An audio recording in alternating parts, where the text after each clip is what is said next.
Σε πολύ σοβαρές δηλώσεις προχώρησε πριν από λίγο ο πρόεδρος της Ρωσικής Ομοσπονδίας Βλαντιμίρ Πούτιν, που αφορούν και την τρέχουσα κατάσταση στον πόλεμο με την Ουκρανία, αλλά και τη χθεσινή συνάντηση στο Ριάντ των δύο αποστολών των ΗΠΑ και της Ρωσίας, όπως μίλησε επίσης και για τον Αμερικανό πρόεδρο Ντόναλντ Τραμπ και για διάφορα άλλα σοβαρά θέματα της επικαιρότητας. Αναλυτικότερα, όπως αναφέρουν ρωσικά μέσα ενημέρωσης, οι βασικότερες δηλώσεις του Ρώσου Προέδρου ήταν οι εξής. Ο Βλαντιμίρ Πούτιν είπε ότι πριν από μία ώρα ενημερώθηκε για το πέρασμα των συνόρων με την Ουκρανία από στρατιώτες των ρωσικών ενόπλων δυνάμεων στην περιοχή του Κούρσκ.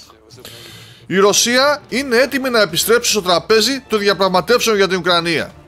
Η Ρωσία αποδίδει πρωταρχική σημασία στην επίλυση της σύγκρουσης στην Ουκρανία. Από την αμερικανική πλευρά υπήρχαν εντελώς διαφορετικοί άνθρωποι στις συνομιλίες, χωρίς προκατάληψη και καταδίκη. Οι ίδιοι οι Ευρωπαίοι απαγόρευσαν στον εαυτό τους να έρθουν σε επαφή με τη Μόσχα. Και το Κίεβο απαγόρευσε ακόμη και στον εαυτό του να διαπραγματευτεί με τη Ρωσία. Η Μόσχα έκανε το πρώτο βήμα για να συνεχίσει την συνεργασία με τις ΗΠΑ σε διάφορους τομείς, όπου υπάρχει αμοιβαίο ενδιαφέρον, συμπεριλαμβανομένης της Μέσης Ανατολής. Η απέλαση Ρώσων και Αμερικανών διπλωματών δεν οδηγεί σε τίποτα καλό. Τώρα θα ξαναρχίσουν οι εργασίες των διπλωματικών αποστολών. Η Ρωσία και οι ΗΠΑ εργάζονται σε οικονομικά ζητήματα, αγορές ενέργειας, διάστημα και άλλους τομείς. Δεν χρειάζονται διαμεσολαβητές στο διάλογο μεταξύ Ρωσίας και ΗΠΑ. Ο πρόεδρος θα χαιρόταν να συναντηθεί με τον Τραμπ, αλλά η συνάντηση πρέπει να προετοιμαστεί. Ο πρόεδρος δεν είναι έτοιμος να ονομάσει την ημερομηνία.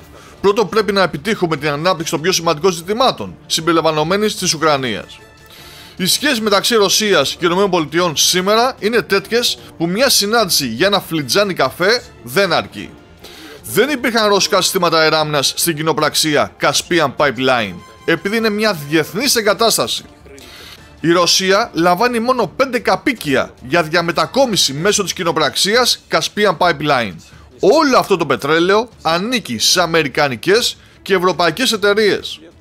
Τέλος, να πούμε ότι όσον αφορά τον Ντόναλντ Τραμπ και τις αμερικανικές εκλογές, είπε: τι είδαμε μόλις κατά τη διάρκεια αυτής της προεκλογικής εκστρατείας?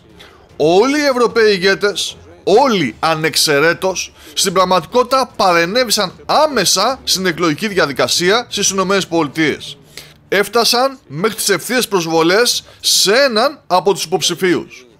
Για να είμαι ειλικρινής, με εκπλήσει η αυτοσυγκράτηση του νεοκλεγμένου Προέδρου των ΗΠΑ, Ντόναλντ Τραμπ, προς τους συμμάχους του, οι οποίοι συμπεριφέρθηκαν ειλικρινά βλακωδώς. Συμπεριφέρονται ακόμα αρκετά έξυπνα απέναντί τους.